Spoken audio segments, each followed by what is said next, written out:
दोस्तों, यूपी में 25 साल बाद ऐसा रहस्यमयी और डरावना वाकया हुआ कि हर किसी के होश उड़ गए। एक इच्छाधारी नागिन ने अपने नाक का ऐसा बदला लिया कि योगी सरकार तक दंग रह गई। लेकिन ये केवल शुरुआत है। क्या आप सोच सकते हैं कि इतने सालों तक छुपा क्या राज था और आखिर नागिन ने ऐसा बदला क्यों लिया? इस कहानी में छिपा है रहस्य, धोखा और कुछ ऐसे घटनाक्रम जो आपको हैरान कर देंगे। हर मोड़ पर आपको लगेगा कि क्या सच में ये संभव है, और अंत तक पहुंचने पर ही आप जान पाएंगे कि नागिन ने अपने नाक का बदला ऐसा क्यों लिया कि यूपी की सारी हुकूमत के होश उड़ गए। पूरा वीडियो देखें, क्योंकि यह सिर्फ डरावनी कहानी नहीं है, बल्कि एक ऐसा सच है जिसे जानकर आप कभी भूल नहीं पाएंगे। यह घटना यूपी के रहने वाले ध्रुव राणा के साथ घटित हुई। दोस्तों, एक दिन ध्रुव अपने कुछ सहपाठियों के साथ स्कूल से घर लौट रहा था। तभी अचानक उसके रास्ते में एक नागिन आकर बैठ गई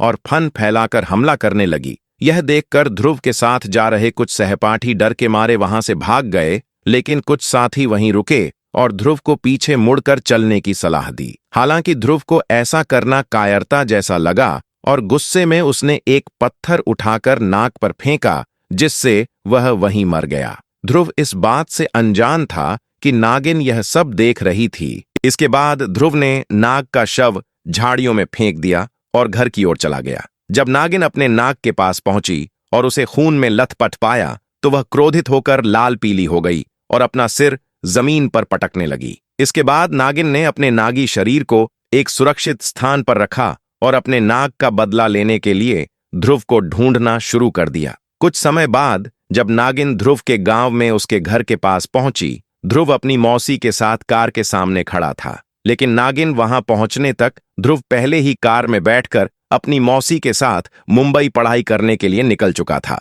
दोस्तों, पढ़ाई और मेहनत के चलते ध्रुव डॉक्टर बन गया। उसकी मां सुनीता एक गरीब परिवार से थीं, जबकि उसकी बहन किसी बिजनेसमैन से शादी करके गांव छोड़ चुकी थी और उन्हें संतान सुख कभी प्राप्त नहीं हुआ। यही कारण था कि उन्होंने ध्रुव को पालने का फैसला किया।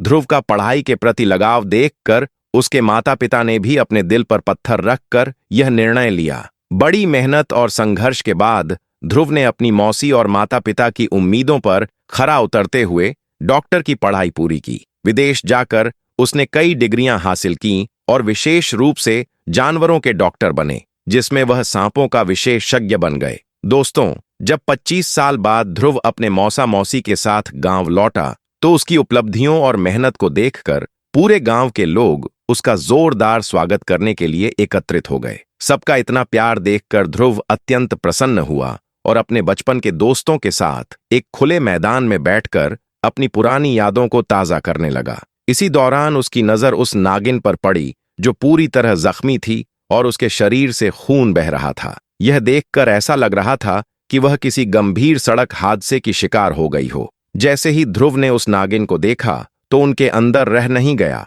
और वह तुरंत अपने घर गया। वहां से सभी इंतजाम करके नागिन को पकड़ लाया और उसे बेहोशी का इंजेक्शन लगाकर उसका इलाज शुरू कर दिया। 3 दिन लगातार इलाज करने के बाद नागिन पूरी तरह से स्वस्थ हो गई, लेकिन नागिन की आंखों में ध्रुव की तस्वीर स्पष्ट रूप से उभर रही थी। यही देखकर उसने तुरंत ही ध्रुव को पहचान लिया। दोस्तों, जैसे ही ध्रुव ने उस नागिन को उठाकर बाहर छोड़ा, नागिन ने तुरंत ही उसके पैर को डस लिया। डर के मारे ध्रुव कांप उठा और नागिन तुरंत ही वहां से चली गई। कुछ ही समय बाद ध्रुव की मौत हो गई। इस कहानी ने यह साबित कर दिया कि नागिन अपने नाग का बदला जरूर लेती है, चाहे उसे अपना बदला लेने के लिए कितने भी जन्म लेने पड़े। अगर आपको यह कहानी पसंद आई हो तो वीडियो को लाइक जरूर करें, अपने दोस्तों और परिवार के साथ शेयर करें, ताकि उन्हें भी यह चौंकाने वाली कहानी देखने को मिले। और हाँ, हमारे चैनल को सब्सक्राइब करना बिल्कुल न भूलें, क्योंकि हम आपके लिए लाते रहते हैं ऐसी ही रोमांचक और रहस्यमयी कहानियां।